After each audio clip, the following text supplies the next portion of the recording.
AGT Live 24/7. This is AGT Live 24/7. এই কর্মসূচিতে কেন মিলিত হতে বাধ্য হয়েছি? আমার আগে তিনজন বক্তা তারা এখানে বলেছেন, আপনারাও এই কৈলাসহরবাসী শুধু না, সারা ত্রিপুরা রাজ্যের সমস্ত অংশে জনগণ সহ এই ঘটনায় বিচলিত, ব্যথিত এবং ক্ষুব্ধ। গত 11 তারিখ মধ্যরাতে, অর্থাৎ রাতের অন্ধকারে, সারা রাতের অন্ধকারে মূর্তি বসানো হোক বা ঈদের কর্মসূচি যারা করে, যদি এটা সব কর্মসূচি হয়, সমস্ত অংশের জনগণের রাজ্যের কর্মসূচি হয়, রাতের অন্ধকারে করবে কেন? হাজার হাজার লাখো লাখো মানুষকে সাক্ষী করে অগ্রিম জানান দিয়ে এটা ভগবান রামচন্দ্রের মূর্তি প্রতিষ্ঠা করবেন, কিন্তু এখানে মূর্তি ভগবান রামচন্দ্রকে এই কর্ম যারা করেছেন তারা অন্ধকারের চিৎ ছাড়া তাদের কিছু বলা আমাদের পক্ষে আর নতুন কোন শব্দ বের করা কঠিন। তারপর দিন আরেকটা ঘটনা এখানে হয়েছে। ঘটনা হয়েছে বললে ভুল হবে, একটা গভীর চক্রান্ত চলছে দেশের বর্তমান সরকারের। তার যে হীন আইনি স্বার্থ পূরণের লক্ষ্যে এই দেশের বিভাজনের রাজনীতি, এই দেশের একটা অংশে জনগণকে তাদের সাংবিধানিক অধিকার, মৌলিক অধিকার থেকে বঞ্চিত করে কিভাবে একটা পৃথিবীর পরিবেশ তৈরি করে, বিভাজন সৃষ্টি করে সেরকম পরিবেশ তৈরি করা যায়, এরকম একটা অসাংবিধানিক অগণতান্ত্রিক আইন তৈরি হয়েছে সংসদের ক্ষেত্রে। তার বিরুদ্ধে স্বতঃস্ফূর্তভাবে একটা মিছিল ছিল।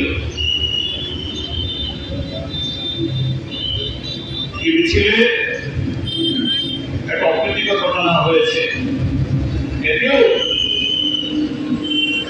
এই কৈলাসহরবাসী, তার সাথে সারা ত্রিপুরা রাজ্যের মানুষ আমরা ব্যথিত, আমরা বিচলিত। এটাকে প্রথমত জননেতা বৈদ্যনাথ মজুমদার, তিনি সিপিআইএমের টিকিটে বিধায়ক হয়েছিলেন, মন্ত্রী হয়েছিলেন, উপমুখ্যমন্ত্রী হয়েছিলেন। বলুন তো আপনারা, শুধু কৈলাসহরবাসী না, সারা ত্রিপুরাজ্যের মানুষের কাছে বৈদ্যনাথ মজুমদার একজন দলজি অভিভাবক। দলের উঁচু পদে থেকে শুরু করে একদম নিচু তলা অব্দি আমরা ত্রিপুরাজ্যের মধ্যে বর্তমান শাসক দলের মধ্যে আমরা অনর্ব দেখছি যে ধরনের অবক্ষয়, অন্যায়, অত্যাচার এবং চরিত্রের বিকাশ, তার বিরুদ্ধে, তার বিপরীতে বৈদ্যনাথ মজুমদার এই যুগে এবং আগামী বহুদিনের জন্য, বহু যুগের জন্য একটা অনুকরণীয় চরিত্র। কোন একটা রাজনৈতিক দল করলেই তিনি শুধু সেই রাজনৈতিক দলের নেতা হন না, সেই রাজনৈতিক দলের সম্পদ তার মধ্যে তিনি সীমাবদ্ধ থাকেন না, তিনি জননেতা হতে পারেন, সকল মানুষের অভিভাবক হতে পারেন। সেই ভদ্রনাথ মজুমদারের মর্মর মূর্তি, উন্নয়নের মূর্তি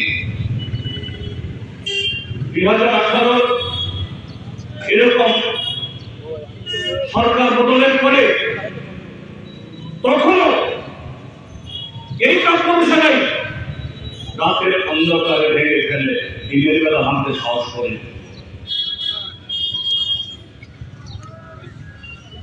আজকে তারা কি বলছে, কে বা কারা মূর্তি নিয়ে গেছে আমরা জানি না, কারা এরকম কুকর্ম করেছে আমরা তাদেরকে চিনি না। আজকে আমরা শ্রীরামপুরে সেখানে একটা পার্টি অফিসে যাব, সেখান থেকে সে মূর্তি দেখে সেখান থেকে এখানে মিছিল করে আসবো। কারা সেখানে সমবেত হয়েছে সকাল থেকে? গত 11 তারিখ মধ্যরাতে যখন এই মূর্তি ভাঙা হলো, পরদিন সাইকেলে মোটর সাইকেলে পিছল, তারা পূজার উৎসব করলো। তারা কারা? 2018 পর সে মূর্তি ভাঙার পর কারা সেখানে শুধু শ্রীরামপুর গেল, সারা ত্রিপুরাজ্য শহর, এই প্রজার শহরে শক্তির আস্ফালন দেখানো। হ্যাঁ, 18 ইংরেজি মূর্তি ভাঙার পর হয়তো কোনো এফআইআর হলেও কেউ গ্রেফতার হতো না। 2018 ইংরেজির পর ত্রিপুরাজ্যের মধ্যে ভারতীয় সংবিধান আছে। এখানে যারা রাতে অন্ধকারে কেন দিন দুপুরে বিরোধীদের পার্টি অফিসে আগুন লাগায়,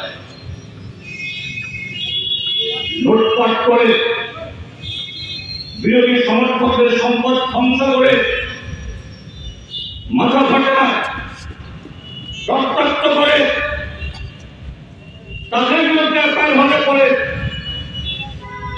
গত 7 বছর ধরে ত্রিপুরাজ্যের মধ্যে সেই এফআইআর কার্যকরী হয় না।